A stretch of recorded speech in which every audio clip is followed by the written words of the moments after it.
बिस्मिल्लाह रहमान रहीम। अस्सलाम वालेकुम नाज़रीन, उर्दू टाइम्स यूके में आपका मेज़बान अब्दुर्रहमान आप सब लोगों की खिदमत में हाजिर है। बहुत अहम प्रोग्राम लेकर आप लोगों की खिदमत में हाजिर हुए हैं। बाबरकत महीना है, बड़ा ही अहम महीना है, और इस महीने में और इस महीने की निस्बत पूरे साल में हम अपने माल को दुगना कैसे कर सकते हैं। अगर मेरे पास 10 रुपये हैं तो 20 कैसे होंगे, 20 हैं 40 कैसे होंगे, और अगर 4000 हैं तो 8000 कैसे होंगे, 8000 से 80,000 कैसे होंगे, 8 लाख कैसे होंगे, यानी कि माल डबल कैसे होगा। और ये तरीका हमें अल्लाह ताला अज़्ज़ा वजल के कवानीन से मिलता है, यानी कि ज़कात का अमल। ज़कात कैसे देनी है, किसको देनी है, किस तरह से देनी है, कब कब दे सकते हैं। अगर ये तरीका हम अपना लें तो क्या फिर मुल्क में कोई शख्स गरीब रह जाएगा या नहीं। आइए इन सब चीज़ों के ऊपर गुफ्तगू करते हैं, और गुफ्तगू करने के लिए हमारे साथ मौजूद हैं आलिम दीन मुफ्ती अब्दुल कवी साहब। ज़कात जिसके ज़रिए हम अपने माल को दुगना कर सकते हैं, और बदकिस्मती से हम मुसलमान इस कानून से, इस अमल से बहुत दूर हो चुके हैं। लेकिन हम फिर भी अपने इस प्रोग्राम में मुफ्ती अब्दुल कवी साहब से ये जानना चाहेंगे ज़कात के मसाइल के हवाले से किन किन लोगों को देने चाहिए। तो तमाम मसाइल के ऊपर आज हम गुफ्तगू करेंगे। मैं मुफ्ती साहब से दरख्वास्त करूँगा कि मुफ्ती साहब ज़कात देने का सही तरीका क्या है। देखिए जी, ज़कात का रमज़ान से ऐसा ताल्लुक़ कोई नहीं है, बल्कि रमज़ान के लिए हौलान हौल। मैंने कारोबार शुरू किया मुहर्रम में, तो साल गुजर रहा है मुहर्रम में, तो मुझे मुहर्रम में ज़कात देनी चाहिए। मैंने रबीउल अव्वल में शुरू किया, रबीउल सानी में, मैंने रमज़ान में शुरू किया, तो अब मेरा साल जो है वो रमज़ान में मुकम्मल हो रहा है। रमज़ान के अंदर चूँकि हुजूर ने फरमाया है कि इसमें एक नफली जो इबादत है वो भी फ़र्ज़ इबादत के बराबर अजर व सवाब है, इसलिए बुज़ुर्गों ने रमज़ानुल मुबारक के अंदर खर्च करने को और ख़ास तौर पर ज़कात की अदायगी को बड़ा मुस्तहसन करार दिया है। इसी तरीके पे दूसरी भी हदीस मुबारक है जिसके अंदर हुजूर ने फरमाया कि इस माह रमज़ान में जितना खर्च करोगे अल्लाह तबारक व तआला उसका बदल अपनी शान के मुताबिक अता फरमाएंगे। आप तो दुगना कह रहे हैं, मैं ये बात कहूँगा कि रमज़ानुल मुबारक में आप खर्च करें तो 70 गुना तक अल्लाह रब्बुल आलमीन आपके रिज़्क़ के अंदर बरकत अता फरमाएंगे। और अब उनके मुस्तहिकीन कौन है? फरमाया इन्नमस सदक़ात लिल फ़ुक़रा वल मसाकीन वल आमिलीन अलैहा। 8 लोगों की फ़हरिस्त है जो अल्लाह के कुरान ने बयान की, जो ज़कात के हवाले से, जिसे हम कहते हैं गरीब हो गए, मिस्कीन हो गए, यतीम हो गए, मुस्तहिक अफराद हो गए, माजूर अफराद हो गए, मुसाफिर अफराद हो गए।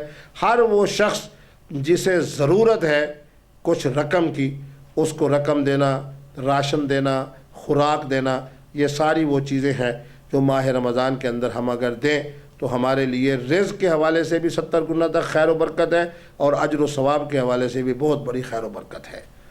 मुफ्ती साहब, एक लम्हा फ़िक्री है इस वक्त पाकिस्तान में कि हम ज़कात के लिए लोग तलाश करते हैं, हत्ता कि हम उन चीज़ों को भूल ही जाते हैं कि हमारा हमसाया भी इसका मुस्तहिक है, हमारे बहन भाई, हमारे रिश्तेदार भी इसके मुस्तहिक हैं। क्या ज़कात हमसायों को, रिश्तेदारों को दी जा सकती है, जिसकी वजह से हमें दूसरों को ढूंढने की ज़रूरत नहीं है, कि फिर ये दूसरों को ही, गैरों को ही दी जा सकती है? जिनका मेरे साथ खूनी ताल्लुक़ है, यानी मेरे वालिद, मेरी वालदा, मेरे ददियाल, मेरे ननिहाल, इसी तरह मेरी औलाद, औलाद नरीना और औलाद मादीना, इसी तरह फिर उनकी आगे औलाद, इनको तो ज़कात देने की इजाज़त नहीं। अच्छा, इनको देने की इजाज़त नहीं। अलबत्ता मेरा दामाद है, गरीब है, उसको मैं दे सकता हूँ। ठीक है। मेरी बहू है, गरीब है, उसको मैं दे सकता हूँ। इसी तरह मेरे चचाजाद भाई हैं, मामूजाद भाई हैं। बल्कि वआत ज़ल क़ुरबा हक़्क़हू, कुरान तो ये कह रहा है कि यतीम और मिस्कीन से भी ज़्यादा बेहतर ये है कि आप अपने करीबी रिश्तेदारों को दें, तो उसके 2 फ़ायदे होंगे। खूनी रिश्ता का ताल्लुक उनके साथ, वो खूनी रिश्ता ना हो, यानी अपनी बेटी को मैं नहीं दे सकता, बेटे को नहीं दे सकता, दामाद को दे सकता हूँ, बहू को दे सकता हूँ, नवासे को नहीं दे सकता। इसी तरीके पे नवासा जो है उसकी बेगम को मैं दे सकता हूँ, जो कि उसके साथ मेरा खूनी ताल्लुक़ नहीं है। तो जिनके साथ खूनी ताल्लुक़, इसी तरह मैं अपने वाले साहब को नहीं दे सकता, वालदा साहब को नहीं दे सकता। तो जिनके साथ मेरा खूनी ताल्लुक़ है उनको ज़कात देना जायज़ नहीं। जिनसे खूनी ताल्लुक़ नहीं है, जिस तरह भाई है, भाई को दिया जा सकता है, हमशीरा को दिया जा सकता है। इसी तरीके पे बाकी वो तमाम रिश्तेदार जिनसे मेरा खूनी ताल्लुक़ इतना तो है कि जनाब मेरे रिश्तेदारों में है, लेकिन न मैं उनसे पैदा हुआ न वो मुझसे पैदा हुए, तो ऐसी सूरत हाल के अंदर इनको ज़कात देना बहुत ज़्यादा अजर व सवाब है। اور رمضان المبارک کے اندر زکوٰۃ اسی لیے دی جاتی ہے کیونکہ اس کے اندر 1 روپیہ اور 1 درہم جو ہم خرچ کریں گے اللہ تبارک و تعالیٰ اسے 70 گنا تک اس میں برکت عطا فرمائیں گے۔ مفتی صاحب سارے رشتے تو آپ نے بتا دیے ہیں، اب تھوڑا سا یہ بھی روشنی ڈال دیجیے کہ کیا شوہر بیوی کو زکوٰۃ دے سکتا ہے؟ اصل میں بیوی کی کفالت جو ہے نا وہ خامد پر لازم ہے۔ زکوٰۃ دینے کی بجائے جو بھی خرچ کرے گا وہ اس کے اوپر لازم ہے۔